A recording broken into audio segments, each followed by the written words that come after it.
Bicycle Research Project, post number 151, explores ordinary landscapes. In his The Interpretation of Everyday Landscapes Geographic Essays, D.W. Manning defines an ordinary landscape as a continuous surface created by and through the routine lives of ordinary people. But it is also not that simple. Landscape is a coherent unity of physical, biological, and cultural features. It has both functional and aesthetic components. It is more visual and panoramic than an environment, but less subjective and experiential than a place. It is both a geographic formation and a representation, a history and a text, a symbol and an accuration of meanings. Landscape is both place and meaning. It does not exist without interpretation.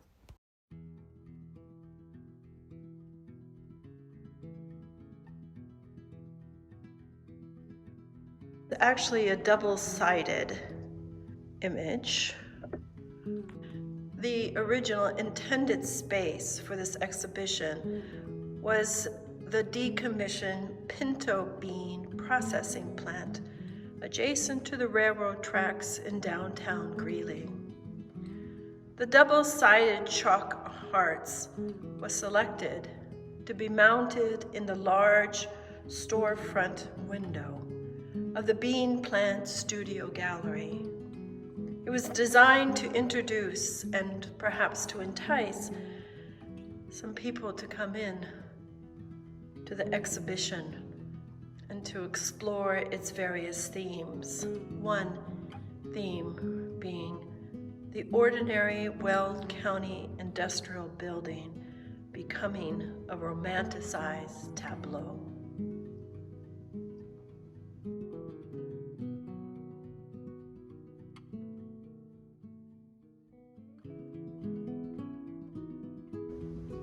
If you look carefully at the drop starting on the left, you can make a decision about which drop you think will fall first.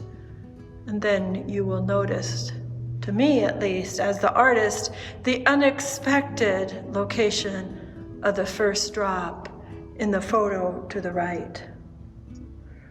I took this series in October after a snowfall and then a thaw in the Rocky Mountains of Colorado, in a town called Breckenridge. We were going for lunch, and myself and my companions, I saw this shed and the snow melting off the eaves, and I said, "Oof, after lunch."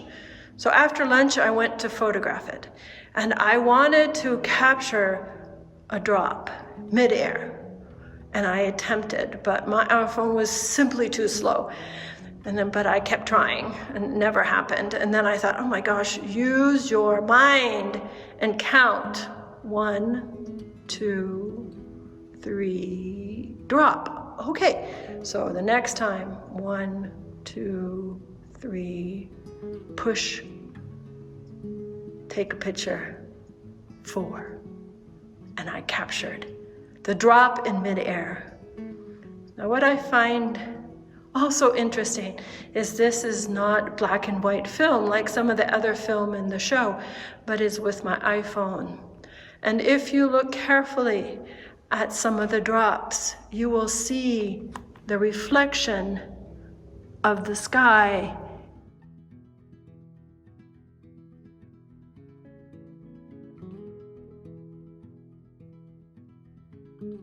My daughter was helping an assistant principal clean up during the summer, and she was going to discard this map.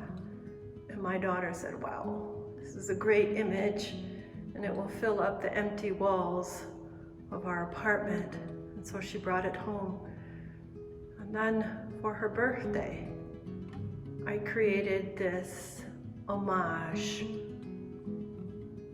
And what it is a series of images surrounding the route that we took For last year, she graduated from university, and she came and spent time with me here in Colorado. And then we took a trip out to California and back to Colorado. So these are images along the way. There are people and places that were significant or amusing or very contextual. They were taken with the iPhone or selected from the hundreds of prints that were taken as we had mounted a camera onto various parts of the car and set it on a 5-minute timer. And so we got a diary of the entire United States. But these we found the most interesting of the images. That was a year ago in May 2019. Now in the summer and especially August of 2020, these are no longer just mundane landscapes. They're extraordinary. As we look in the rearview mirror of time, there were no restrictions last summer of whom we met and where we went, whether we were with a crowd or alone, whether we traveled through unknown cities or along the historic interstate, whether we went to rodeos, Las Vegas, or to the port of Los Angeles. We were visiting historic sites, modern museums, ancestral homelands, and current homes. This is a homage to the innocence of the summer of 2019.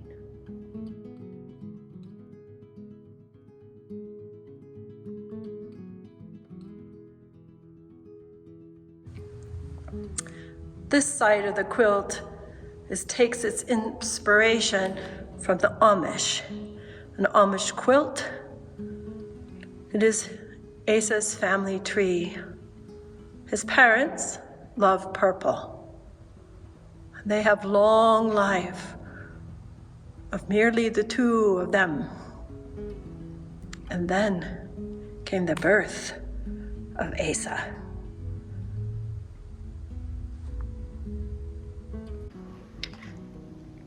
As an artist, I believe geography is extremely important. That landscape is important to who we are as human beings. Landscape makes us unique. Where we grew up, whether by the sea or in the mountains, next to a river, on the plains, in the jungle, in the ice. These form us as human beings. And so when I, as the artist, created this memory quilt for Asa, I wanted him to not only remember his family tree, but also the place of his birth and his rearing. When I travel around the world in an airplane, I always choose a window seat so that I can look out and see the landscape. I'm fascinated by the shapes and colors and life that I'm flying over. And so I had the idea of trying to find an aerial view, and I looked online and I got this aerial view of the South Platte River, which flows right next to Greeley. And I took and we blew it up, the image, and cut it out, and I made a pattern, a multicolored material, and replicated the South Platte River. It is an ancient river, and therefore it meanders through the landscape. I also love maps, topographical maps, those paper maps with all the lines that show the steepness or the flatness of the land, show the roads and the huts. And so I took white thread to create the topography. It's a topography of my imagination. It's not the topography of the area here. But it's also the white lines also signify how one could do dry farming here and follow the landscape to catch whatever moisture fell and seeped into the land before it ran and flowed so easily into the river. And as this was created for a 2-year-old, the white thread in the dead of night will glow.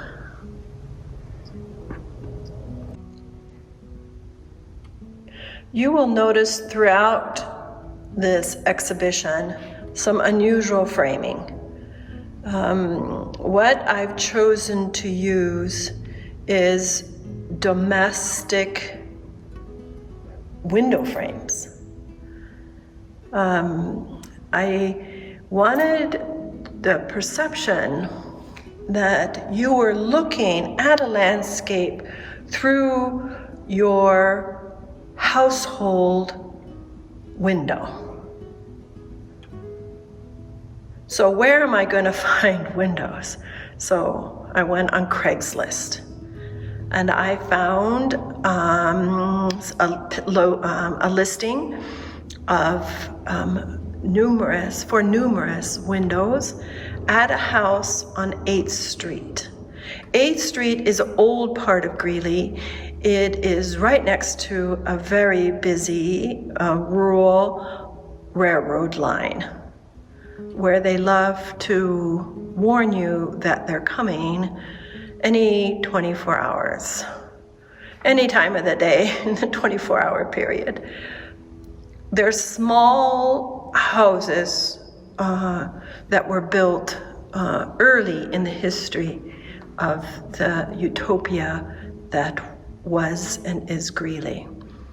So I asked a friend to come with me, and he took his lunch hour, and we went behind this renovated or house that was being renovated, and we saw about 30 of these windows. And they are the largest, so it's 3 different sizes. But they were filthy and in various states of decay. And so I said, But the man wanted $25 for each frame. And I said, well, I'm not doing that. So we started an email exchange in which I tried to bargain it down. And I said, in the end, finally, I said, how about if I just make you a sponsor of my art exhibition? And he said, just take them for free. So I took all of them. Now, all of them are not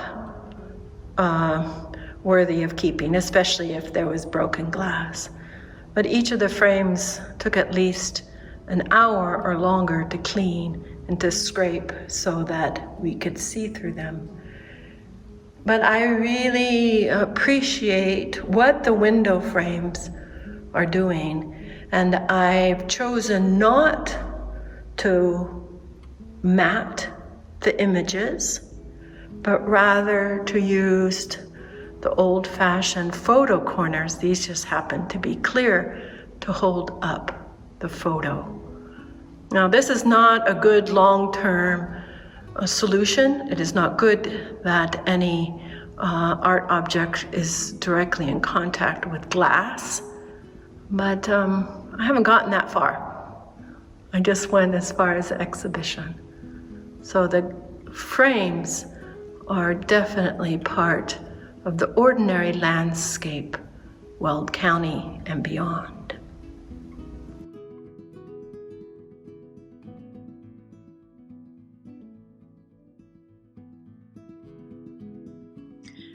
I find as an artist that I need inspiration. And I wanted on this day, on February 8th, 2020, in the morning after a rare snowfall, to be inspired by the land. And I went out to look for geometric shapes. That was going to be my focus, and I was going to see what I would see. And so I headed east. Now, I live on the edge between the plains, the Great Plains, and the Great Rocky Mountains. Most artists, I'm going to assume, would head west towards the mountains, the majestic landscapes and shapes and nature.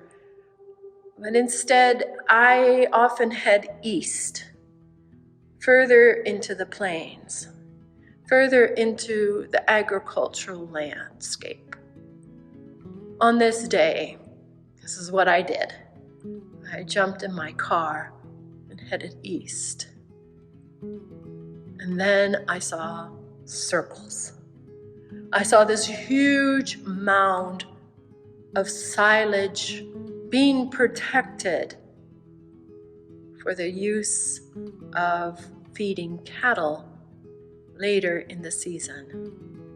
And it was covered with first thick white plastic sheets, and then mounted over that, randomly placed, but kind of in lines, of black tires. It was so large that instead of one image, I took several images.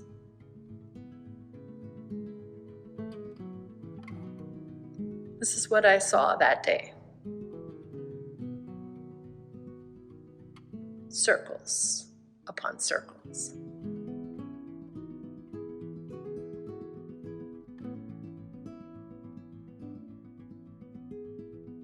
Weld County is rightfully proud of being the largest, or the 9th largest, agriculture-producing county in the United States. As the artist, I became fascinated in those moments after a snowfall, when the land becomes flattened by the snow drifting into the ditches created by the plow, and the contrast of the color, and then the creativity of the farmer to get as much land prepared for the crops as possible by weaving in and out of the edges. Image is of a windmill on a now forgotten homestead. The top image is of a windmill on a now forgotten homestead. The bottom image is of the oil and gas industry that has a huge boom in Weld County, but as of late is seeing a massive decrease and exodus of productivity, of workers, of wealth, of jobs, and perhaps a future for the land.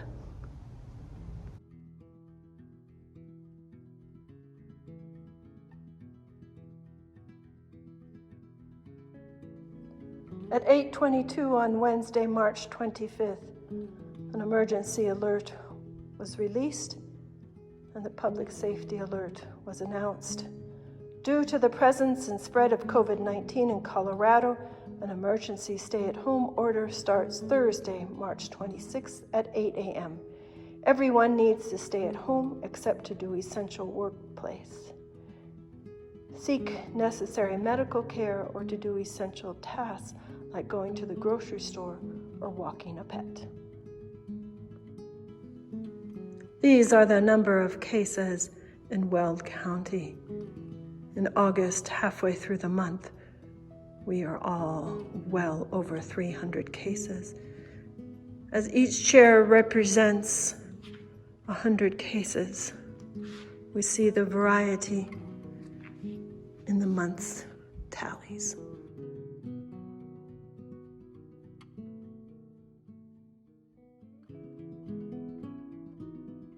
Landscape interrupted.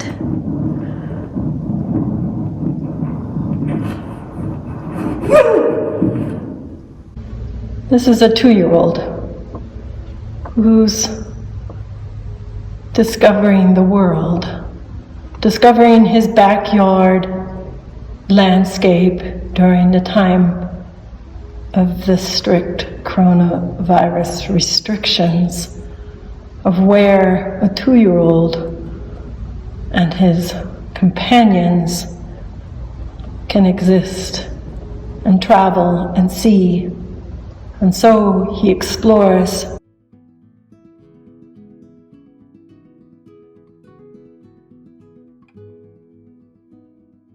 Broken and discarded crayons of undesirable colors were selected, unwrapped, shaved, and then ironed into place to create landscapes.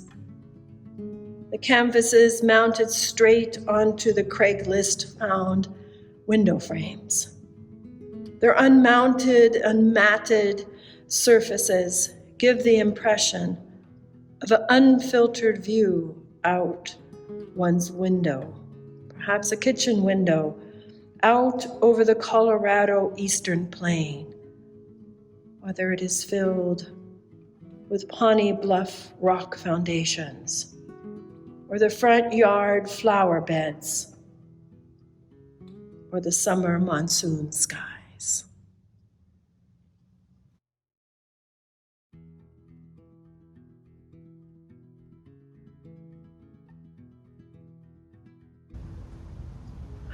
To represent this phenomena of nature reclaiming concrete, the artist created encroaching art in the manner of Andy Goldsworthy and Alexander Calder. The sculpture utilized Goldsworthy's tradition of transient environmental art pieces, the previous winter's backyard fallen branches. The Calderes mobile was installed on a portion of the front yard, with 18 inches balanced into the now infrequently used driveway. The artist documented the expected imminent collapse of the delicately constructed art piece. It remains standing.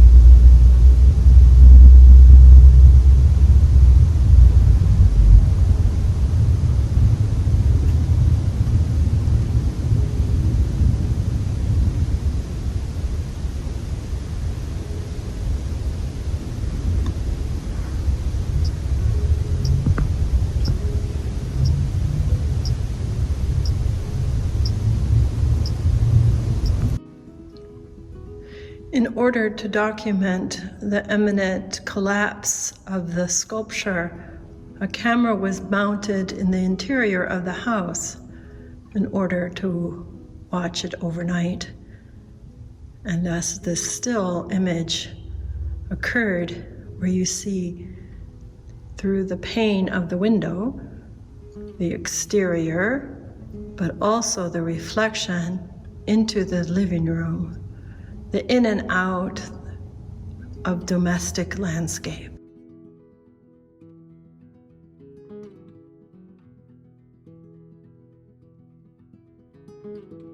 The objects are the Family of Christ tree branch, decorated with natural materials.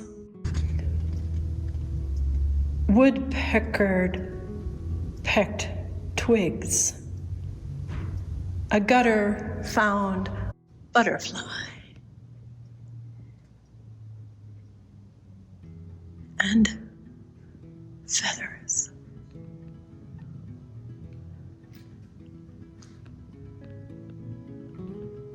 including a series of a deconstructed feather wing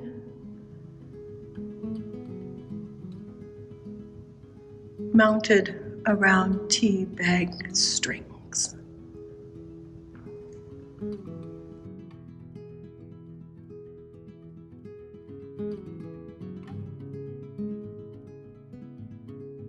Deerfield was constructed in the middle of the Eastern Plains and founded in the early part of the last century.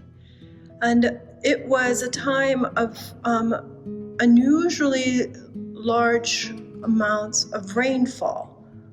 And thus, when thousands of farmers came to till the soil, things grew, and a whole community grew around this arid space in Weld County. But then the Dust Bowl arrived, and the wind took away the topsoil, took away the possibility of life in the utopia. And since that time, gradually, the residents have continued to leave, and the buildings have continued to fall apart. I took this image in April, and 2 weeks ago, in the first weekend of August, I traveled on Route 34, the major highway east and west through the county, and the building had totally collapsed. I believe it's a shame that we have let the history of a Black American utopia collapse into dust. Gray Out, written by Laura Krause in April 2019. The white-out horizon over the never-edged Colorado steep left not 7 sensitometry zones, but just 2, all black and white. On that grayless morning in mid-April, we skimmed at 55 miles per hour along the ancient undulating Great Middle Ocean sea bottom. Dawn's snowfall had flattened the farmers' tilled troughs, strips of anticipating black soil and rows of fresh white snowflakes. The short grass landscape was sporadically dotted with budless dark silhouettes, single isolated arbors, and scattered parameter snowbreak groves, once planted to protect now silent, dilapidated homesteads.